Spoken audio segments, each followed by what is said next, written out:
Let's start with our connector, and I'm just using a piece of faux leather that I've cut 2 inches wide, and I've drawn a line centrally from one end to the other. Now, I don't have my glue stick here. I'm not quite sure what I've done with it, so I'm going to have to use ordinary glue to stick my bits of ribbon in. And just either side of that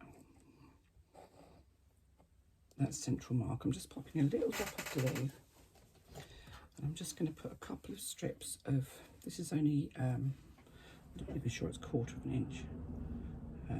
No, it's actually 1/4 of an inch ribbon. And I'm just putting a bit either side. You could use 1/2 inch, it's not a big drama.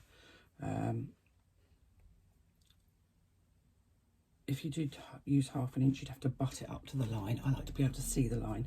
I haven't cut them any particular length, they're just sort of long enough to go across the entire thing.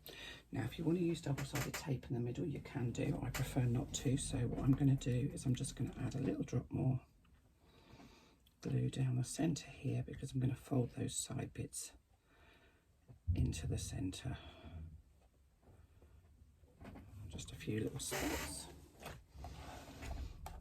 And I'm going to fold the raw side edges into the centre, into that central line that we've done. And I'm just going to clip them because this is glue that doesn't stick particularly quickly until it's dried.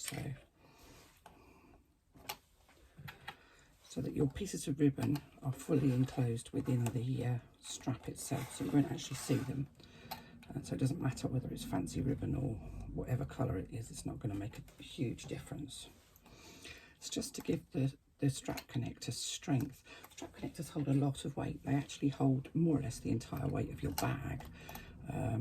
So if you're a person who fills their bag up with a lot of stuff, you need your strap connectors to be strong, but you don't really want them to be bulky. And just adding ribbon gives them strength without bulk. So there we go. That's all fully clipped. You can see that I've butted up the 2 raw edges into the middle. And now I'm just going to top stitch down both sides of that strap connector. Now I'm using a size 16 needle in here because I'm going to be doing something a bit thicker in a minute. I probably could get away with a 14 at the moment, but the 16 is in there, so that's where it's staying. And I'm top stitching down the side of my strap connector at an 1/8 of an inch seam allowance.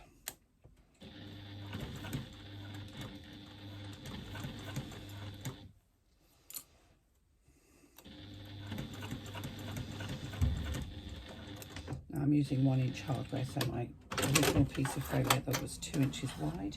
If you were using a bigger hardware, you'd make it basically double the size of your hardware. So if you're using 1.5 inch hardware, you'd make the strap connector 3 inches wide to start with. 2 inch hardware, then you'd make it 4 inches. 1 1/4, you'd make it 2.5 inches. You can do the math. That's not that difficult.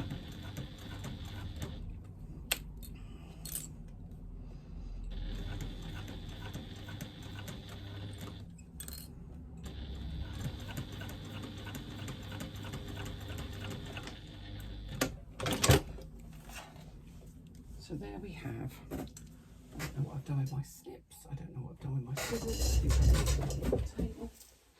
I have indeed. So I can just trim off those bits of ribbon that are sticking out the end there, and any stray threads. And we have a beautifully top stitched connector. And you can, if I hold it up at a light, you can kind of see where that join is in the middle, but you're not going to see that because it's going to be folded over, so that's going to be inside. And that ribbon gives this a lot of extra strength, but it's not very thick. You can see that, which is good. So I'm just going to grab my gusset part for what I'm doing, where I'm putting this, and I'll show you how I actually fit this. Okay, so I have what I'm going to attach this particular connector to, and for me this is a gusset part. Now you could do that on the front of a bag, the back of a bag, the side of a bag, wherever you wanted to do the bag. So I have my exterior piece of faux leather, and I also have my piece of foam that I'm going to use to stabilise that. Now this particular technique can only be done on non-fraying fabrics. It can only be done on faux leather or cork or real leather, really. And I've marked where I want my strap connector to go. And obviously that's going to be different with every pattern, so I'm not going to tell you where to put it. I'm using a 1-inch connector, so I've made my mark where I want my connector to go just a little bit longer than 1 inch. It's about 1/8 over the 1 inch, just to stop any kind of puckering on the sides of my faux leather. And I've got my craft knife, and I'm just going to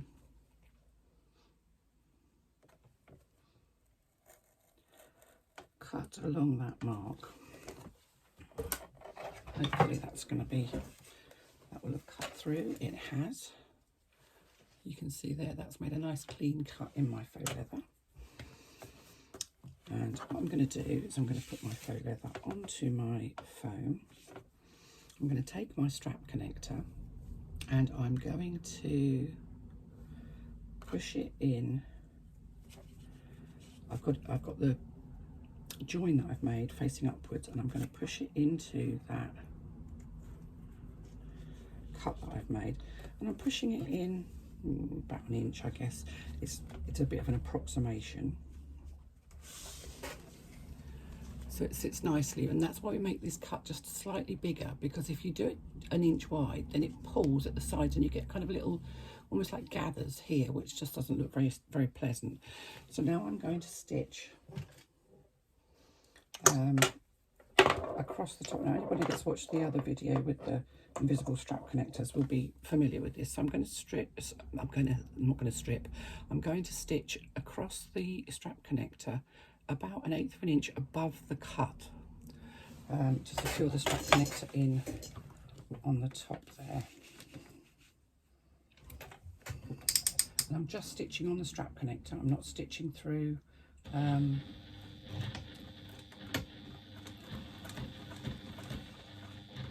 anything else, the foam obviously and the exterior faux leather, but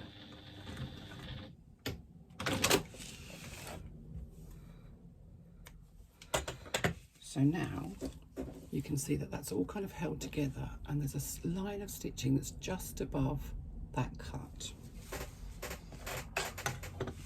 Now I'm going to add my hardware, and I'm using D-rings. You could be using a rectangle.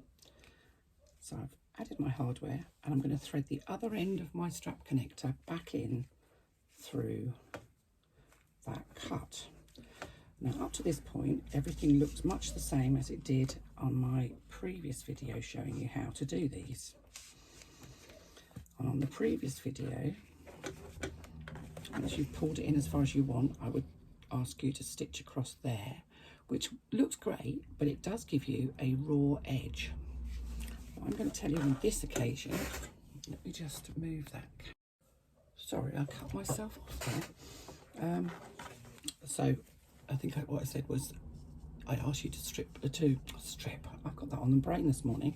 To stitch across just below that cut.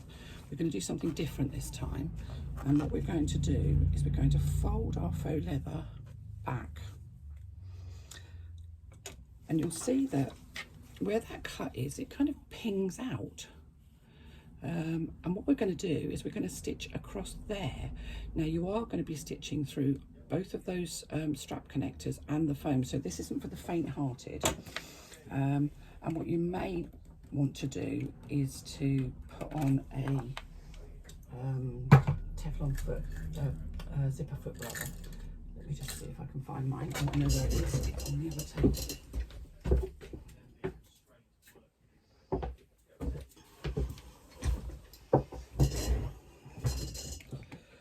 Let's just pop that on there.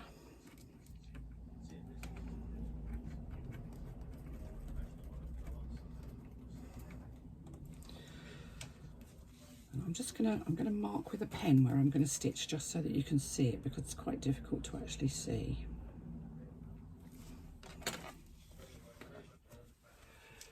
So what I'm going to do is I'm actually going to stitch 1/8 of an inch away from that cut piece of fabric. You can see that the raw edge is here. So I'm going to stitch 1/8 of an inch above that. Now what you must make sure is that your hardware isn't too close to the to where you're going, because you just won't be able to get close to it. But a zipper foot does help.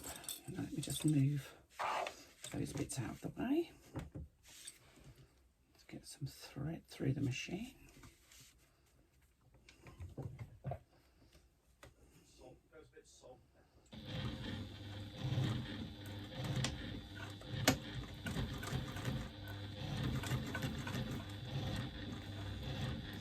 I'm only stitching across the width of the strap connector.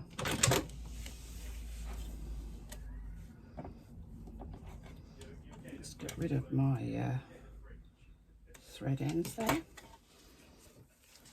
It's quite difficult to see, but that's what I've done. I've just stitched across that line that I wanted to stitch across. When I pull my fabric back, my faux leather back, you can see that we have a fully enclosed hidden strap connector, but there's no raw edge along the bottom, and that sits really nicely. Now if you want to, I like to add a couple of lines of stitching underneath, and what I'll do is I'll trim the lower one away slightly so that I can stitch across there just to secure that strap connector to the foam.